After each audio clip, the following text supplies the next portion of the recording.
ဒီစက်ကားထဲမှာတရုတ်ဆောင်ခဲ့တဲ့လူတွေကတော့တေချာပေါက်နာမည်သိသွားပါကဲငယ်ချင်းများအားလုံးမင်္ဂလာပါကြိုတောင်းဘလော့ကနေပြန်လဲကြိုဆိုလိုက်ပါတယ်เนาะဒီနေ့ကတော့ကျွန်တော်ပြန်လဲ share လိုက်လောက်ပေးသွားမှာကတော့နေပြီးတော့ဝါရဖြန့်ချီတဲ့ policy စက်ကထွက်လာပြီးနောက်ပိုင်းမှာပြည်သူလူထုဟာတညီတညွတ်တွေ white ကိုလောက်ကြတယ် white ကိုအောင်မြင်တယ်ပေါ့ရှင်မြောက်မြန်မာပြည်သူလူထုကိုပြောတာမဟုတ်ပါဘူးเนาะကျမတို့တော်လန်ရေးဘက်မှာအားပေးထောက်ခံနေတဲ့ပြည်သူလူထုတွေပြောတာပါအဲ့တော့ဒီပြည်သူတွေရဲ့အတန်ကတော်တော်လေးကျယ်ဝါတယ်ကျယ်ဝါတာဖြစ်တဲ့အတွက်အဲ့ဒီ policy စက်ကားမှာရှိနေတဲ့တရုတ်ဆောင်တွေရုပ်ရှင်မင်းသမီးတွေအားလုံးတော်တော်လေးထိခိုက်သွားတယ်နာမည်တွေထိခိုက်သွားတယ်ဒီသူတို့ထိခိုက်သွားတဲ့နာမည်ကတကယ်ကိုသမိုင်းတွင်မှာပါသမိုင်းတွင်သွားမှာပါဒီစက်ကားကြီးရတယ်ပြန်ဖက်လို့မှမရเนาะအဲ့တော့နောက်တစ်ချိန်မှာအဲ့ဒီစက်ကားကြည့်ပြီးကြပြီလားကြည်ရတဲ့ဖက်ပေါ်တို့ယူလို့မှရှားပြီးကြည့်လို့ရတယ်เนาะတော်လိုင်းနိုင်သည်ဖြစ်စေမနိုင်သည်ဖြစ်စေဒီစက်ကားထဲမှာတရုတ်ဆောင်ခဲ့တဲ့လူတွေကတော့တေချာပေါက်နာမည်သိသွားပါအဲ့ဒီကိစ္စတွေနဲ့ပတ်သက်ပြီးတော့မှတချို့လူပညာရှင်တွေကတော်တော်ရှောင်ကြပါတယ်เนาะဘာလို့လဲဆိုတော့ပြည်သူနဲ့စစ်တပ်ကြားဒီမိုကရေစီနဲ့အာဏာရှင်ကြားမှာဒီလူတွေကကြားညက်တွေကတော့အမှန်ပါဒါပေမဲ့လူပညာရှင်တွေကိုကျမတို့ပြောချင်တာကစစ်တပ်ရဲ့ဖိအားကိုခံနေရတာအမှုပညာရှင်တွေမှမဟုတ်ပါဘူးမြန်မာပြည်တွင်းထဲမှာရှိနေတဲ့ခလေးကခွေးကအစစစ်တပ်ရဲ့ဖိအားနဲ့ရက်တည်ရှင်တဲ့နေကြရတာဖြစ်ဟုတ်နော်အဲ့ဒီကြားထဲမှာပြည်သူလူထုဟာဆင်းရဲဒုက္ခခံပြီးတော့ဒီကောင်းလေးကိုနော်လူရမသွင်းပေါ့ရှင်လူရမသွင်းပေါ့ဒါပေမဲ့မကြောက်ကြဘူးလားဆိုတော့ကြောက်နေရတဲ့အနေအထားမှာခိုင်းတာလုံနေရတဲ့အနေအထားမျိုးဖြစ်တယ်ခိုင်းတာလုံဆိုတာဟာလားစစ်မှုထမ်းမပါအောင်ပတ်စံတွေပေးရတာတောင်းတလောက်ပေးနေရတာကိုမိသားစုဒုက္ခလာမပေးအောင်အမျိုးမျိုးအောက်ကျနောက်ကျခံပြီးတော့မပြုံးချင်လေပြုံးပြနေရတဲ့အလုပ်မျိုးကိုပြည်သူလူထုကလုပ်နေရတာဖြစ်ပါတယ်အဲ့ဒီထဲမှာနှုတ်ပညာရှင်တွေလည်းပါပါတယ်ဒါပေမဲ့ကျွန်မပြောချင်တာကအနှုတ်ပညာရှင်တွေကစင်ပိန်ရင်ကျွဲလောက်ကြံပါသေးတယ်စင်ပိန်ကျွဲလောက်ကြံပါသေးတယ်နော်ဟောတော့နော်အဲ့ဒီစကားလည်းမိုက်ရဟာနော်ပြည်သူလူထုဆိုတာတကယ်ကိုမှစီးပွားရေးတွေပါထိကြိုက်ပြီးတော့လမ်းပန်းဆက်သွယ်ရေးအားလုံးဒုက္ခရောက်နေတဲ့အချိန်မှာပြည်သူလူထုဟာရှိတာလေးနဲ့စားပြီးတော့နော်ဒီတော်လန်ရေးဘက်ကိုအားပေးထောက်ခံနေကြတိတ်တိတ်လေးအတန်တိတ်တိတ်လေးအားပေးထောက်ခံနေကြတဲ့လူတွေအများကြီးပါပဲကျွန်တော်တို့ကိုသိရပါတယ်တော်လန်ရေးသမားတွေဖြစ်တဲ့အတွက်မြန်မာပြည်တွင်းကနေပြီးတော့လူချင်းတဲ့စံအိတ်ဆိုလဲစံအိတ်ကျွန်မလူခံနေတဲ့တလောက်စံ10အိတ်အစီအစဉ်လေးရှိတယ်အဲ့ဒီမှာမြန်မာတွေကပြည်တွင်းထဲကလူတွေတော်တော်များများဆက်သွယ်လာတာရှိတယ်နော်ကျွန်မတို့ကမြန်မာပြည်တွင်းထဲမှာဆိုလို့ရှိရင်အလှမခံပါဘူးပထမတစ်ချက်ကကျွန်တော်တို့ဘန်ကောက်တွေပေးလို့မရတဲ့အချက်ပါနောက်တစ်ချက်ကကြတော့ကျွန်တော်တို့ပြည်သူလူထုမြန်မာပြည်တွင်းထဲကပြည်သူလူထုတွေကိုနားလည်ကိုချင်းစာလို့နော်ကျွန်တော်တို့ဒီနိုင်ငံခြားကလူတွေကအလုပ်လုပ်ရင်းနဲ့ကိုယ့်ရဲ့လုပ်အားကတွေနဲ့ပါဝင်နေတာကဟလာတစ်လောက်ကို2000 3000ဆိုလဲတိတ်ပြီးတော့မထိကြိုက်ဘူးမဟုတ်ဘူးပေးဖို့ပဲရှိတယ်ဒါပေမဲ့ပြည်တွင်းထဲမှာကအစက်ကရအင်မတန်ခက်ခဲနေတာဟောနော်ပြည်တွင်းထဲမှာသူကမခံဘူးဖြစ်တဲ့အတွက်ကြောင့်အဲ့တစ်ချက်လဲပါဝင်တယ်ပေါ့ပြည်တွင်းထဲကနေပြီးတော့ကျွန်တော်တို့ငွေလက်မခံပါဘူးငွေရလူငွေလက်မခံဘူးပေါ့နော်မြန်မာနိုင်ငံအထက်အဆိုလို့ရှိရင်နော်အဲ့တော့ပြောချင်တာကပြည်တွင်းထဲမှာရှိနေတဲ့ပြည်သူလူထုဟာဒီဒေါ်လာရေးမှာပါကျင်ကြတယ်ကြောက်ကြတာပေါ့အဓိကကြောက်တရားရိုက်သွင်းထားရုံတွေမကဘဲနဲ့တကယ်လောက်ကြတာပေါ့သူတို့ကတကယ်မှစီးမဲ့ဝါမဲ့တကယ်မှလူအခွင့်အရေးဆိုတာဘာမှသူတို့ခေါင်းထဲမှာလူခွင့်ရေးဆိုတဲ့စကားမရှိဘူးနော်အမျိုးမျိုးချိုးဖောက်ပြီးတော့လုပ်နေအမျိုးမျိုးတက်ဖြတ်နော်ညှဉ်းပန်းနှိပ်စက်ဟာလားဥပဒေဆိုတာဘာမှကိုအတုံးမဝင်တော့တာသူတို့ပါစက်ထဲမှာသူတို့အရေးယူခြင်းနဲ့လူအရေးယူမယ်အရေးယူခြင်းနဲ့ပုံမှန်တက်ချင်သူတို့တက်မယ်ဒီလိုမျိုးနဲ့လုပ်နေတာဖြစ်တဲ့အတွက်ပြည်သူလူထုဟာဒီသားထဲမှာအဆင်ပြေအောင်နေနေရပြီမဲ့ဒီအာဏာရှင်စနစ်နဲ့ဒီလူတွေကိုလုံးဝမကြိုက်တော့တာဟုတ်လားကျွန်တော်တို့ပြည်သူလူထုကဒီတော်လန်ရေးကိုအသက်တွေရင်းပြီးတော့မှနော်တော်လန်ကြရတယ်ဆိုတာကဒီအာဏာရှင်စနစ်ကြီးတစ်ခုလုံးကိုပြုတ်သွားစေချင်တာအဲ့ဒီစနစ်ကြီးတစ်ခုလုံးမှာရှိနေပါဝင်လဲပတ်နေတဲ့လူတွေအားလုံးပြုတ်သွားဖို့လို့မပြုတ်သွားရင်တော့မှအမိကုတ်သွားဖို့လို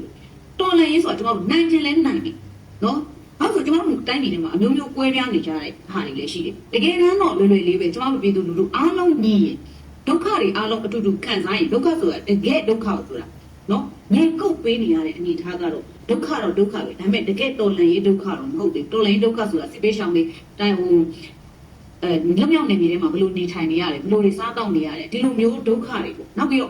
ပြည်သူလူထုနော်ဒီလူငယ်တွေအသက်ပေးပြီးတော့လက်နက်ကန်ကြတယ်တိုက်ပွဲဝင်ကြတယ်ဒုက္ခတွေခြေပြက်လက်ပြက်အဲ့ဒီလူမျိုးတွေဒုက္ခခံပြီးတော့မှဒီအာဏာရှင်တွေကိုတွန်းကန်နေတဲ့ဒုက္ခမျိုးကိုပြည်သူလူထုကရဲရဲခံပြီးတော့မှ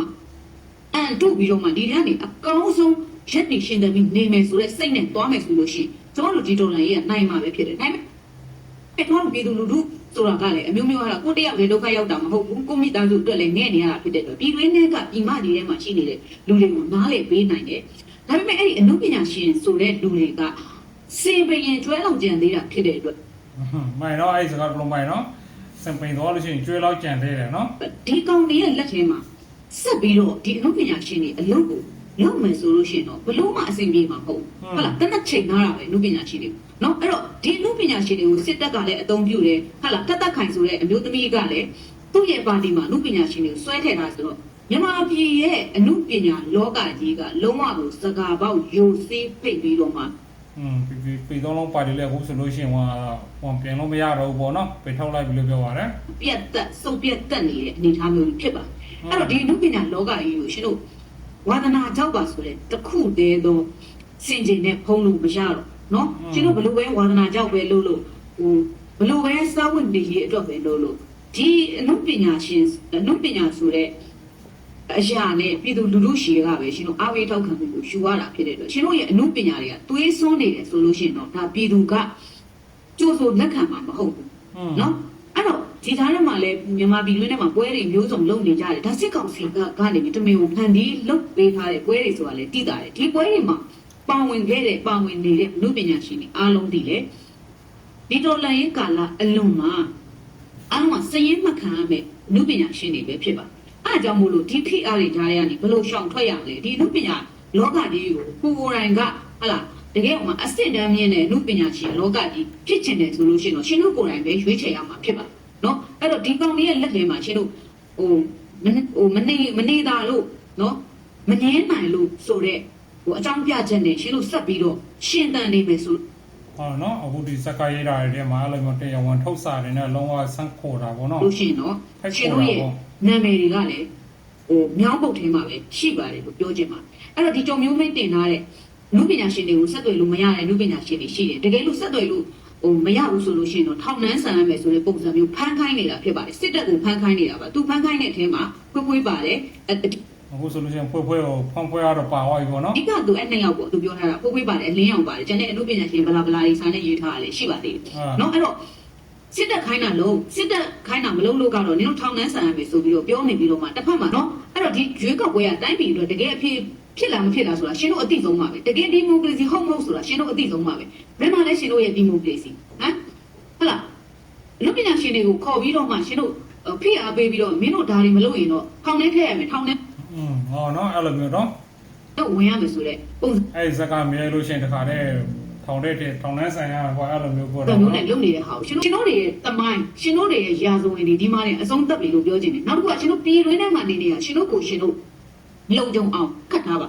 ရှင်တို့နေရာကိုရှင်တို့လုံခြုံအောင်ခတ်ထားပါနော်ရှင်တို့ကိုယ်တိုင်လည်းစစ်ကောင်စီရဲ့ဒုက္ခပေးခြင်းအမျိုးမျိုးကိုခံနေရတယ်ရှင်တို့ကိုယ်တိုင်လည်းစစ်ကောင်စီကိုဘောအမျိုးမျိုးမနေပြီမဲ့ဘောမနေပြီမဲ့ရှင်တို့ကိုဟာလာစစ်ကောင်စီကကာကွယ်တာလည်းမဟုတ်ဘူးလူရဲလိုတယ်လို့အသုံးပြုပြီးရှင်တို့ဟောသူကလောကတော့လိုတဲ့နေရာထုတ်သုံးပါပဲလေနော်ဆွဲစိတ်ခံရတာရှင်တို့ကိုယ်တိုင်လည်းနောက်ကျောကဓားတွေကိုကြောက်နေရတာနောက်ကျောကတနတ်တွေကိုကြောက်နေရတာဖြစ်နော်အဲ့ဒီလိုပါဇက်တွေကနေပြီးတော့ထုတ်ပြီးတော့ဒီမိုကရေစီဆိုပြီးပြောနေတာမတန်မရာတွေပြောနေတာဖြစ်တယ်အဲ့တော့ရှင်တို့ရဲ့ဟာလာရှင်တို့ပြည်တွင်းထဲမှာနေနေတာကိုဝစ်လုံပေါ့ရှင်နော်ကိုရဲ့ဝစ်ချင်းကိုတူးလာကြပါလို့ပြောချင်တယ်ဒီလိုလူထုအနေနဲ့ဟာလာစစ်ကောင်စီရဲ့ဖိအားကြောင့်ငြိမ်ပြီးတော့နေကြရတယ်တချို့ကိစ္စတွေမှာမသိကြအောင်စောင့်နေကြရတယ်ဆိုပေမဲ့ဒါတွေကိုကျမတို့တော်လှန်ရေးဘက်ကပြည်သူတွေကနားလည်ပေးနိုင်တယ်ဒါပေမဲ့စစ်ကောင်စီဘက်မှာဘောမပြီးတော့မှပြည်သူကိုတတ်ဖို့အတွက်ဒီအာဏာရှင်နဲ့ဆက်ပြီးအာဏာရှင်စနစ်နဲ့ဆက်ပြီးဖိနှိပ်နိုင်ဖို့အတွက်လုပ်နေတာကိုအားပေးအားမြောက်ထောက်ခံပေးနေတဲ့လူတွေရဲ့ရာဇဝင်ကတော့စက်ရင်းရှိပါ